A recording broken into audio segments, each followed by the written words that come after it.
Alguns economistas criticam, Naka, que os cortes foram feitos, por exemplo, em não dar mais aumento no salário mínimo, em controlar melhor os benefícios sociais, mas não em cortes efetivos. Você não viu um corte, o ministério tal vai perder tantos milhões, o ministério tal vai perder tantos milhões. Aquela lista que a gente gosta de ver, não por cortes, ninguém gosta de cortar nada, mas porque significa um esforço de economia e uma readaptação que todos nós fazemos na nossa casa, com o exemplo que você deu.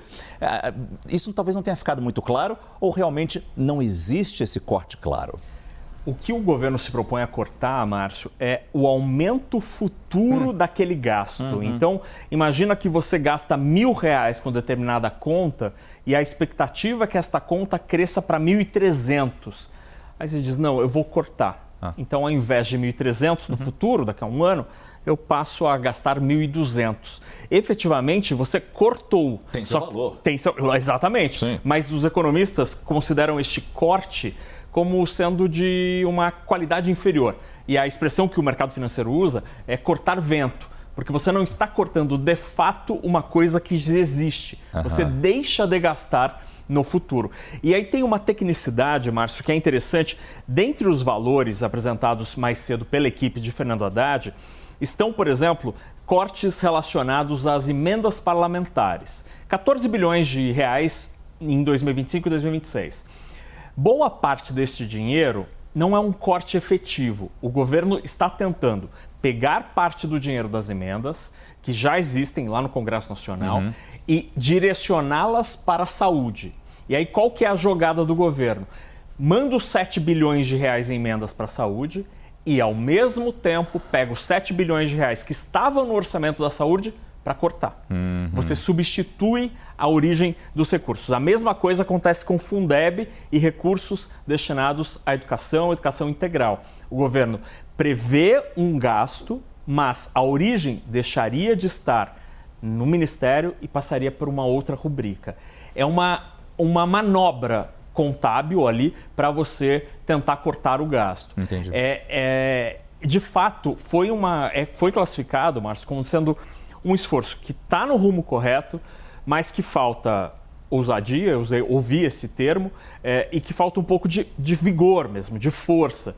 É um caminho muito longo a ser percorrido por este mapa apresentado pelo ministro Fernando Haddad. Deveria ser uma jornada mais rápida para que a gente observasse efeitos de fato nas contas públicas. E esse pode ser visto no futuro como um mini pacote ou um pacote inicial para outras medidas a serem tomadas no futuro? Existe espaço para isso, ou talvez até espaço de força e espaço político para o ministro Haddad ainda tomar outras medidas para suplementar, acrescentar a esse, digamos, primeiro pacote? Este é um ponto importantíssimo, Márcio, porque o que foi apresentado pelo ministro Fernando Haddad e equipe não parecem ter efeito perene.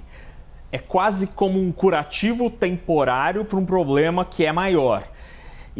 Se isso tudo for aprovado, é muito provável que o início do próximo governo, que eventualmente pode até ser o presidente Lula, que já demonstrou interesse em tentar a reeleição, será necessário um novo ajuste das contas públicas. Portanto, é uma solução de curto prazo. E, rapidamente, na questão da taxação dos salários mais altos, não do funcionalismo público, eu digo das pessoas comuns. Havia uma discussão se era hora de fazer essa apresentação, já que isso entraria mais tarde numa reforma tributária de renda.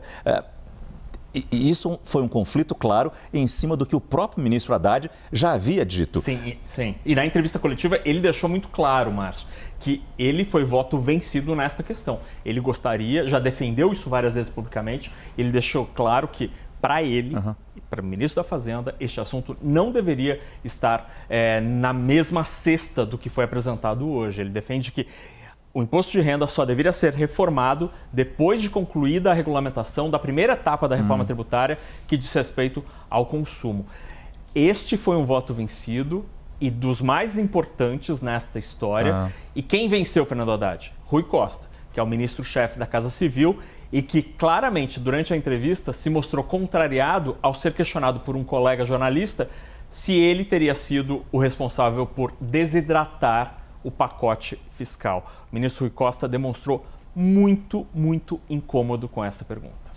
Obrigado, Fernando Nakagawa, que nos ajudou a entender o lado econômico desse pacote que foi tão estudado hoje e o mercado deu a sua sinalização. Muita coisa ainda falta ser feita. Obrigado, Naka.